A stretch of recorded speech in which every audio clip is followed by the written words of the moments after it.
नमस्कार, 11 बजने को है। मैं हूं पंकज भार्गव। बुलेटिन की शुरुआत इस वक्त अहम खबर आ रही है।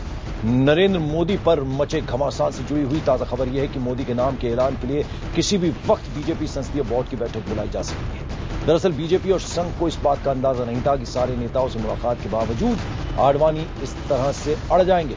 ऐसे में राजनाथ सिंह समेत तमाम नेता अभी ये संदेश देने की कोशिश कर रहे हैं कि नरेंद्र मोदी पर फैसला सबकी सहमति से हो रहा है।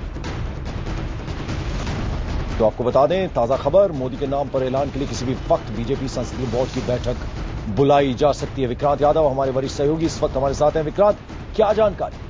देखिए पंकज, जो लगातार बीजेपी के लोगों से जो बात हो रही है, उनका ये कहना है कि उन्हें कतई ये उम्मीद नहीं थी कि इस तरीके से जब नरेंद्र मोदी के नाम का फैसला हो जाएगा उसके बाद आडवाणी जी इतना सख्त रूप अपना लेंगे, क्योंकि इससे पहले उनसे कई दौर की बातचीत हुई थी, न सिर्फ बीजेपी के नेताओं की बल्कि आरएसएस के नेताओं ने भी उनसे लंबी चर्चा की थी। आरएसएस प्रमुख मोहन भागवत ने खुद उनसे लंबी चर्चा इस बारे में की थी और इस सब बातचीत के बाद ये तय हो गया था कि जब शुक्रवार को पार्लियामेंट्री बोर्ड की बैठक बुलाई जाएगी उसमें सर्वसम्मति से उनके नरेंद्र मोदी के नाम की घोषणा कर दी जाएगी। लेकिन किसी को भी ये उम्मीद नहीं थी कि आडवाणी जी इतना सख्त रुख अपना लेंगे और इस तरीके से मामला फंस जाएगा। अब आखिरी मोमेंट पे राजनाथ सिंह कोशिश कर रहे हैं कि सभी को मना करके किसी तरीके से संदेश दिया जा सके कि ये फैसला सर्वसम्मति से लिया गया है, लेकिन आडवाणी जी मानने को तैयार नहीं हो रहे हैं। आज इसी कारण आज 3 बजे के करीब सुषमा स्वराज से भी राजनाथ सिंह की मुलाकात होगी और इसके अलावा वो संघ के करीबी जाने जाने वाले बीजेपी के नेताओं से भी मुलाकात करेंगे और उनको भी ये बताएंगे कि आडवाणी के साथ बातचीत में क्या निकला है और किस तरीके का रास्ता अब आगे का निकाला जाए। कल पार्लियामेंट्री बोर्ड की बैठक होनी थी, लेकिन सोर्सेज का कहना है कि पार्लियामेंट्री बोर्ड की बैठक को लेकर के अभी तक कुछ तय नहीं हुआ है और किसी भी वो शॉर्ट नोटिस पर भी बुलाई जा सकती है, छोटा नोटिस दे करके, क्योंकि पार्लियामेंट्री बोर्ड के ज्यादातर सदस्य दिल्ली में ही है। 1-2 लोग बाहर हैं जो शायद कल दिल्ली पहुंच जाएंगे।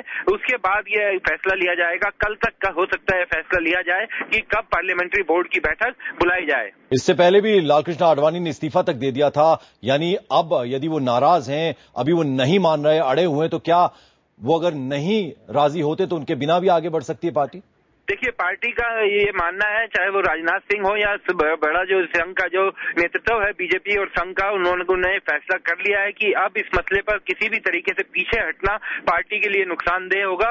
जब नरेंद्र मोदी के नाम की घोषणा करने की पूरा मन बना लिया गया है, पूरा फैसला ले लिया गया है, तो किसी भी तरह से पीछे हटने का कोई सवाल नहीं उठता। लेकिन लास्ट मोमेंट पे कोशिश की जा रही है कि कुछ ऐसा किया जा सके जिससे ये लगे कि ये फैसला सर्वसम्मति से हुआ है। और क्योंकि किसी भी तरह की आडवाणी को अगर दरकिनार करते हुए पार्टी ये कदम उठाती है और उसके बाद आडवाणी जी जिस तरीके से गोवा के बाद नाराज हुए थे, अपने पद से इस्तीफा दिया था, कहीं वो नौबत दोबारा ना आए, उससे पार्टी में गलत संदेश ना जाए और विरोधी उस संदेश को कहीं भुनाए ना, इन सब चीजों को लेकर पार्टी में चिंता है और इसी चिंता के कारण ये जो देरी हो रही है वो इसी के कारण ये सब देरी हो रही है। बिल्कुल। तो ये जो पेंच फंसा हुआ है वो क्या है? सूत्रों के मुताबिक आडवाणी खेमे की ओर से मांग की गई है कि मोदी मुख्यमंत्री पद छोड़े और कैंपेन कमेटी का भी पद छोड़े, तभी उनके नाम पर सहमति बन सकती है। आडवाणी कैंप का कहना है कि पार्टी हमेशा सामूहिक नेतृत्व पर भरोसा करती है। पार्टी की बैठक में आडवाणी खेमे ने यह भी कहा कि आने वाले चुनावों से पहले उम्मीदवार घोषित करने का दबाव क्यों बनाया जा रहा है। आडवाणी खेमे का यह भी कहना था कि आने वाले विधानसभा चुनावों से पहले अगर मोदी की उम्मीदवारी घोषित होती है तो यह चुनाव व्यक्ति पर केंद्रित हो जाएगा, जबकि हम कांग्रेस को भ्रष्टाचार के मुद्दे पर घेर सकते हैं।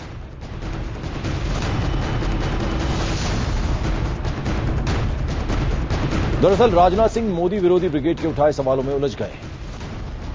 सवाल ये उठाए गए कि क्या अभी मोदी के नाम का ऐलान विधानसभा चुनाव को मोदी के लिए जनमत संग्रह नहीं बना देगा, और अगर डीजी बंजारा की तरह और भी अफसर मोदी के खिलाफ हो गए तो ऐसे में बीजेपी क्या करेगी, और क्या लालकृष्ण आडवाणी को प्रधानमंत्री उम्मीदवार चुनने की आजादी नहीं देनी चाहिए जैसा उन्होंने 1995 में वाजपेयी के रहते किया था। फिर सवाल यह भी कि क्या बीजेपी को इस वक्त पूरी ताकत विधानसभा चुनाव जीतने में नहीं लगानी चाहिए, और आखिर मोदी गुजरात के मुख्यमंत्री रहते हुए प्रधानमंत्री उम्मीदवार कैसे हो सकते हैं। और फिर सवाल यह भी कि क्या मोदी को गुजरात की सत्ता छोड़कर दिल्ली में चुनाव अभियान नहीं संभालना चाहिए।